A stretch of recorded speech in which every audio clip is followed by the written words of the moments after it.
Good morning, you guys. I wanted to share something, and my daughter-in-law told me, she said, anytime you want to share, make a video about it. Family is very important, but also family could be dangerous to you, especially if you're not where you're supposed to be at in your mind, and you're not where you're supposed to be at in your life, because family could really hurt you.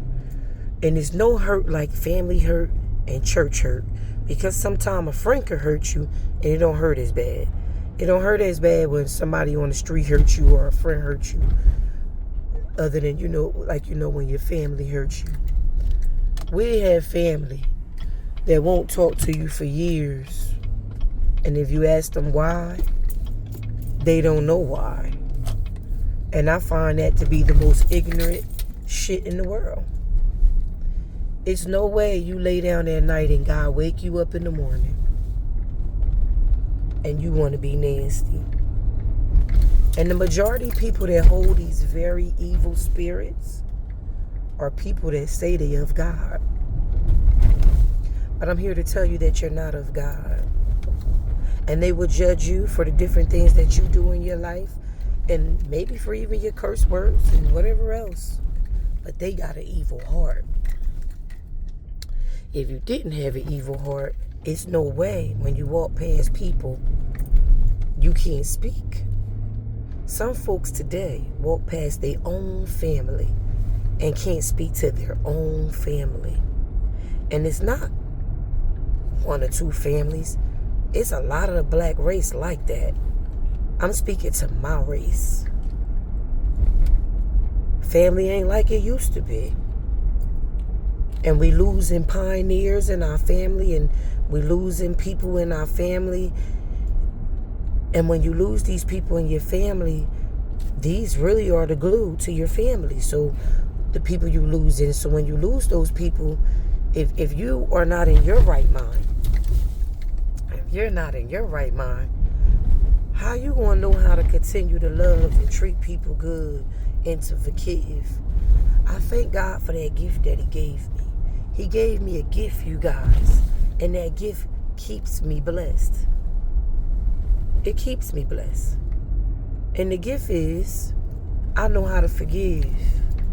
I know how not to hold on to things. You hold on to so many things.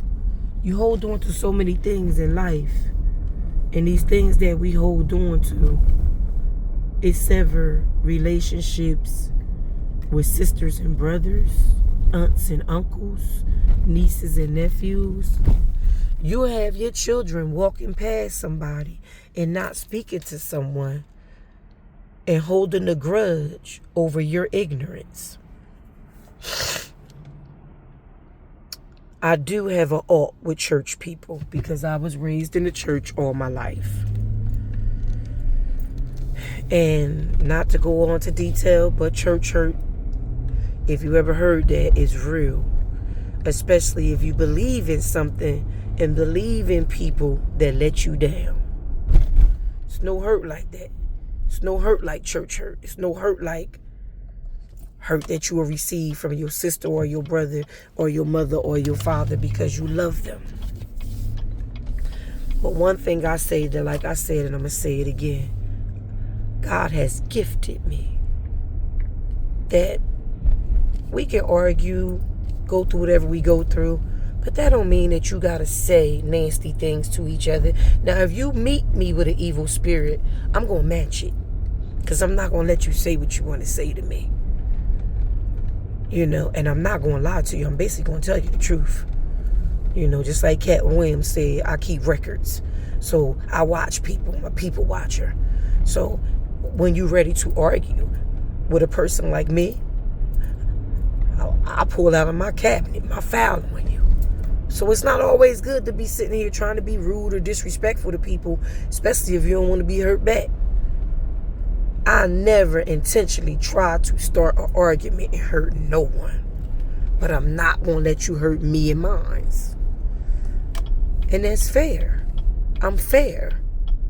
I believe that we need to learn how to govern our homes and our families better.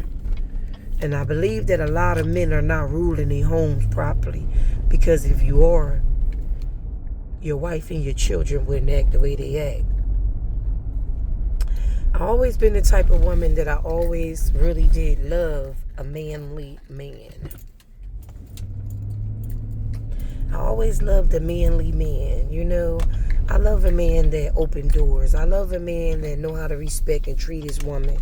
And I don't mean showering her with gifts, having parties and doing all, because that's not manly. A lot of men don't have no parties. A lot of men don't do all those things, but what a man would do is provide and love you and take care of you and treat you with respect and honor you and won't cheat on you and won't mess up your self-esteem. And he'll also tell you to shut up when you're wrong. He'll also check you and let you know you're supposed to be acting like a woman and you shouldn't be arguing and fighting and walking around here with a mean face and acting nasty. There's a lot going on in our black race, and I believe that we do need table discussions in our community and with people. And I don't even think it should be about the church, because a lot of times we try to make things about the church and people can't be who they are. And people can't be who they are. But you do need those table discussions that people can sit down and really talk to each other and express who they are and express how they feel about them, their families, and where it can stay at and it can be safe, because black women and black men really don't got no safe space. They don't have a safe space to be able to come and share. They don't even have it with their families, because the black families are so chaotic. And this is one thing I say, and this is personal about me, what I tell my family. One thing I'm not going to let somebody do is have me running around here being a bickering, gossiping, hating, lying, and believing every goddamn thing woman, okay?